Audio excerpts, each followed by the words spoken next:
안녕하세요. 오늘도 사연살롱을 찾아주셔서 감사합니다. 3살짜리 딸을 키우고 있는 아줌마예요. 저희 부부는 맞벌이를 하고 있어서 딸아이는 양가 어머님들께서 교대로 돌봐주고 계세요. 제가 퇴근할 때까지요.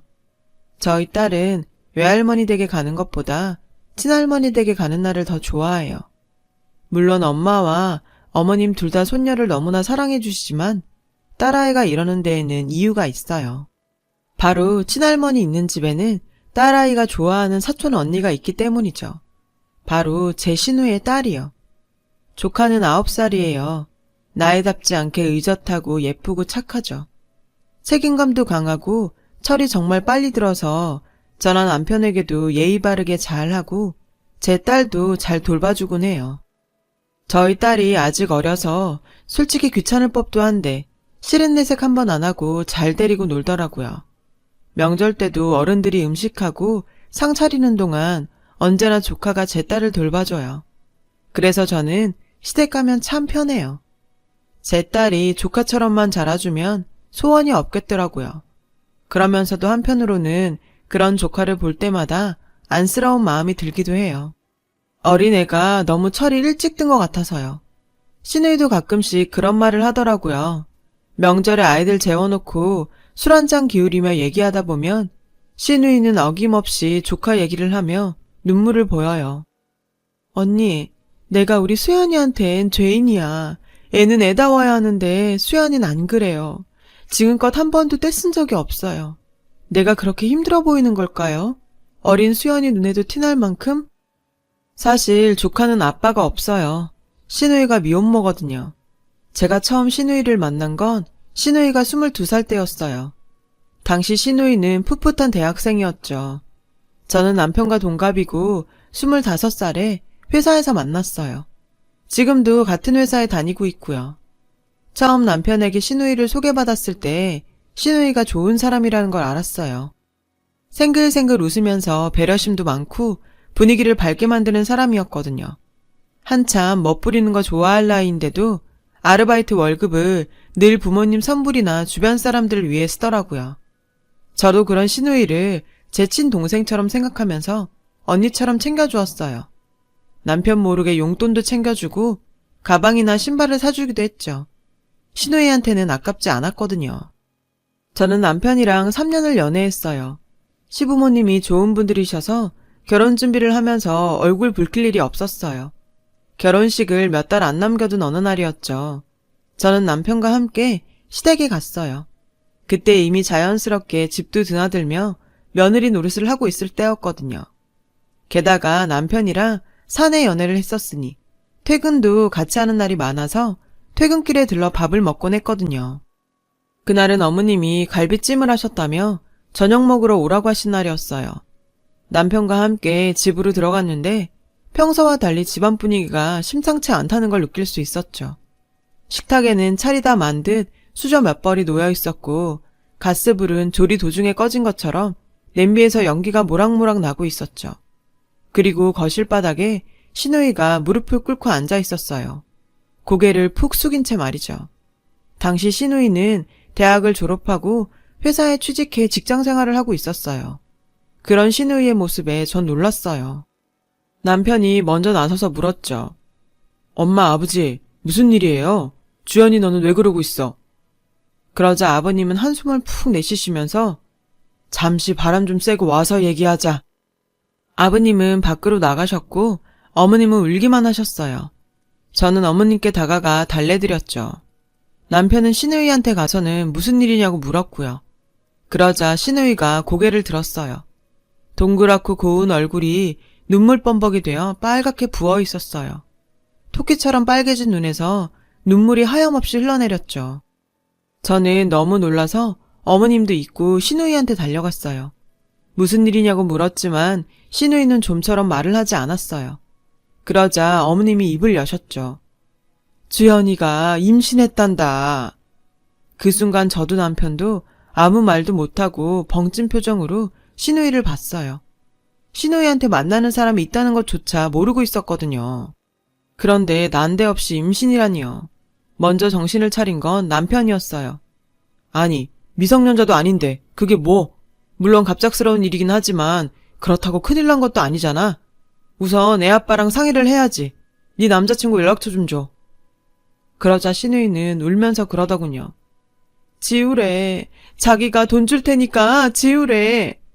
순간 남편도 저도 열이 확 받았어요.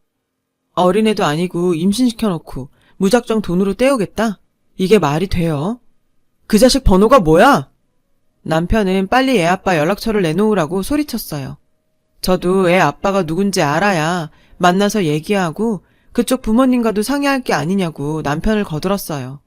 지우든 낳든 일단 어른들과 상의부터 해야 한다고요. 저랑 남편이 동시에 추궁하니 신우이는 결국 남자친구 연락처를 알려주었어요. 남편은 그 자리에서 바로 전화를 걸었죠. 누군가 전화를 받더군요. 남편은 숨을 고르고는 말했어요. 여보세요? 저는 주연이 오빠 되는 사람인데 좀 만나야 할 것 같습니다. 그러자 상대편 쪽에서 그러더군요. 주연이랑은 얘기 끝났습니다. 저는 더 할 말이 없어요. 주연이도 동의했고요. 그 말에 남편은 버럭 소리를 질렀어요. 야, 남의 귀한 동생 임신시켜놓고 돈 줄 테니 지우라면 다야? 사고를 쳤으면 책임을 져야 할 거 아냐? 남편이 소리를 높이며 화를 내자 상대방은 이내 전화를 툭 끊었어요. 그렇게 폭풍 같은 며칠이 지나갔고 신우이의 통장에는 상당히 큰 금액의 돈이 입금되었어요. 단순히 수술비라기에는 몇 배는 되는 더 큰 돈이었죠. 신우이도 당황할 정도로요. 전 신우이를 데리고 산부인과에 갔어요. 그런데 신우이가 울면서 그러더군요. 언니, 나 애기 심장 소리도 들었어요. 나 못할 것 같아. 그런 신우이를 보는 제 마음도 아팠어요. 결국 신우이는 시부모님 앞에 무릎을 꿇고 빌었어요. 자기가 몸이 부서져라 이래서라도 애를 키울 테니까 제발 낳게 해달라고요. 막내딸이 그렇게 울면서 비는데 어쩔 수가 없었던 시부모님은 결국 아이를 낳는 것에 동의하셨어요.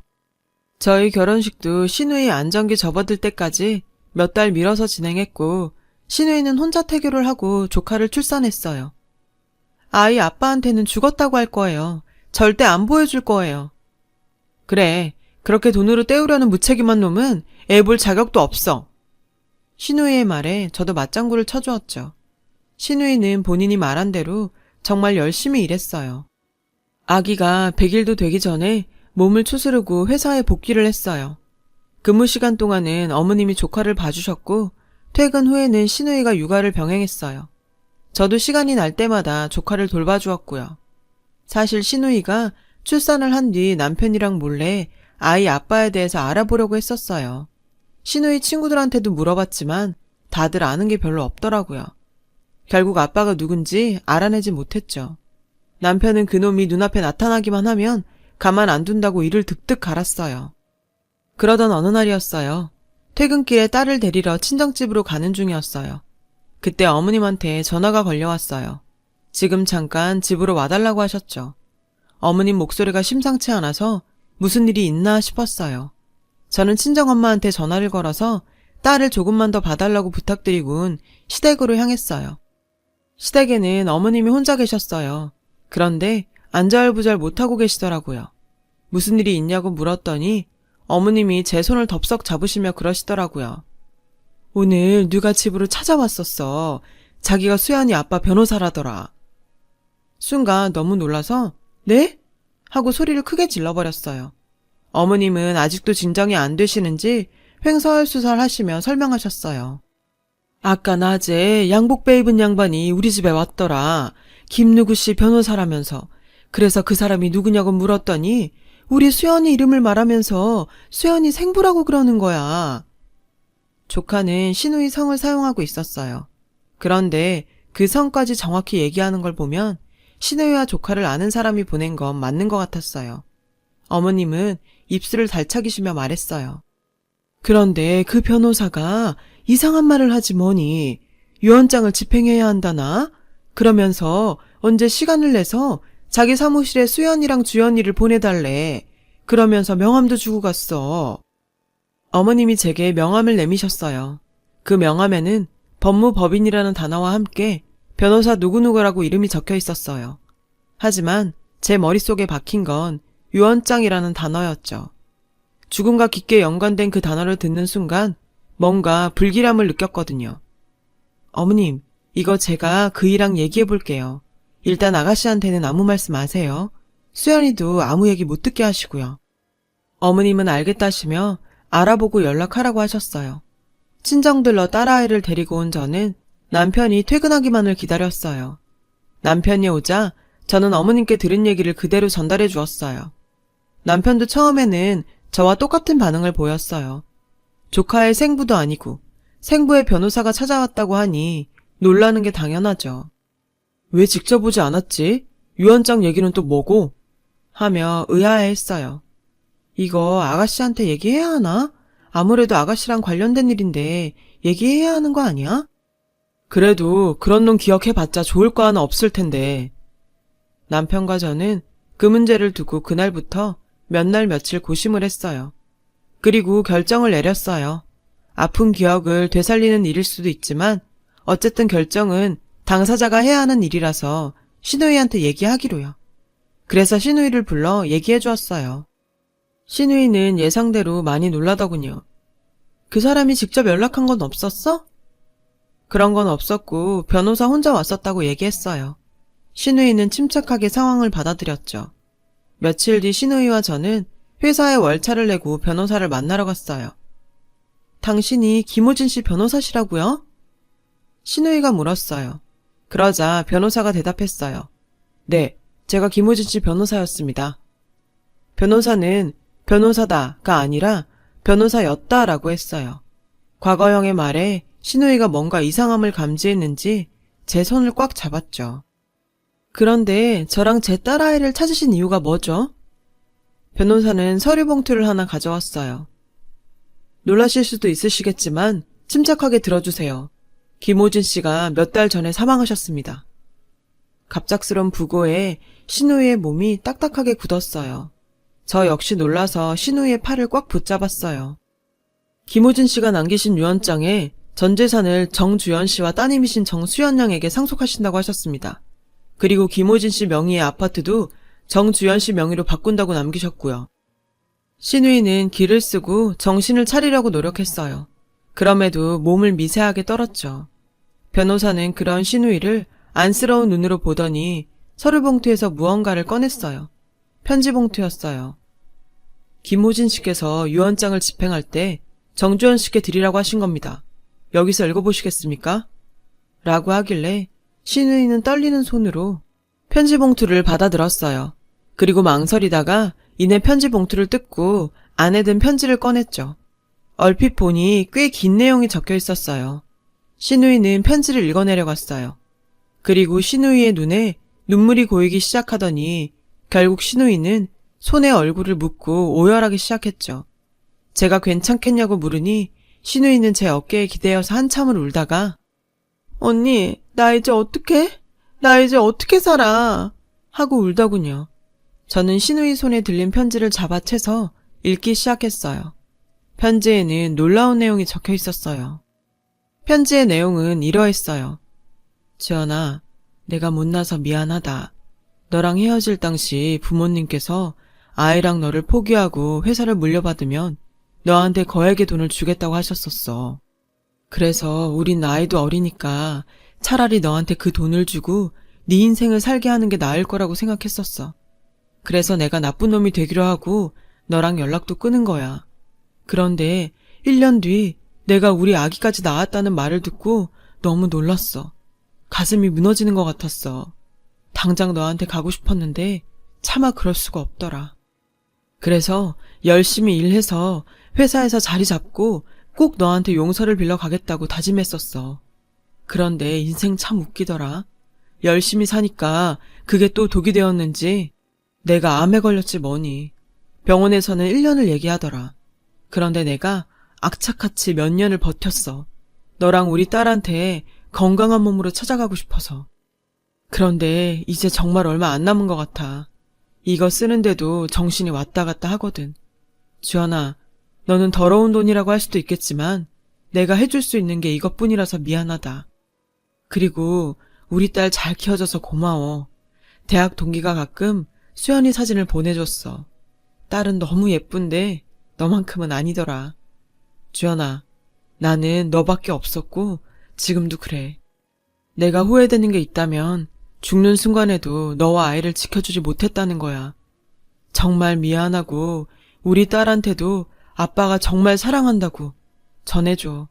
사랑해, 정주연. 신우이는 작정한 듯 말했어요. 저 이 돈 못 받아요. 제가 어떻게 이런 돈을 받아요? 그리고는 정신을 놓은 사람처럼 울었어요. 저는 남편에게 전화를 했어요. 남편이 바로 달려와 주었고 상황을 전해 듣자 역시나 할 말을 잃더군요. 시부모님들도 이야기를 들으시고 무척 놀라셨어요. 신우이는 한동안 알았어요. 며칠을 울면서 누워만 있어서 조카가 많이 걱정을 했어요. 신우이는 그 돈을 받지 않겠다고 했어요. 변호사에게도 그 뜻을 전했고요. 그런 신우이 마음을 돌린 건 뜻밖의 방문이었어요. 바로 조카 생부의 부모님들이었죠. 그분들은 변호사를 통해 연락을 하셔서 시댁을 찾아왔어요. 그리고 집에서 신우이를 보시자마자 두 분이 무릎을 꿇으셨죠. 우리가 그때는 어리석었어요. 무슨 자존심을 세운다고 있는 집 애를 만나라고 그렇게 아들을 몰아붙였어요. 이렇게 될 줄 알았으면 사랑하는 여자랑 가정 꾸리고 살게 해줄걸. 그럼 스트레스도 안 받고 건강 나빠질 일도 없었을 텐데요. 호진이가 많이 보고 싶어 했어요. 그쪽 어머니가 울면서 그러시더군요. 신우이는 아무런 말도 하지 않고 같이 울기만 했어요. 전 그때도 지금도 그 사람 원망 안 해요. 그 사람 선택이었으니까요. 이제와 이런 말 하기 그렇지만 호진이가 남긴 것만 제발 받아줘요. 안 그럼 우리가 그 애한테 죄인이 될 거야. 당신은 받을 자격이 있어요. 딸아이를 위해서라도 제발 받아줘요. 그날 신우이와 한참을 이야기하다 가셨고 결국 그 사람이 남긴 걸 받기로 했어요. 신우이는 아직 어린 조카를 위해 모든 일을 비밀에 붙였어요. 조카가 중학교에 들어가고 나면 이야기를 해줄 거라고 했죠. 가끔씩 신우이는 조카 생부의 납골당에 찾아가곤 해요. 저도 한번 따라간 적이 있는데 납골당 안에 대학생 시절의 신우이와 찍은 스티커 사진이 있더라고요. 그걸 보고 울며 웃던 신우이의 얼굴이 참 슬퍼 보였어요. 신우이는 딸아이를 위해서라도 열심히 살 거라고 했어요. 딸아이에게는 자신이 세상 유일한 부모라면서요. 한없이 연약해 보이는 신우이도 엄마는 엄마인가 봐요. 아이를 생각해 힘을 내는 거 보니 말이죠. 신우이가 정말 행복하게 살았으면 좋겠어요. 제 이야기를 들어주셔서 감사합니다. 여러분, 사연 댓글에 응원과 현명한 조언 부탁드려요. 좋아요와 구독은 저에게 큰 힘이 됩니다. 오늘도 좋은 일 가득하세요.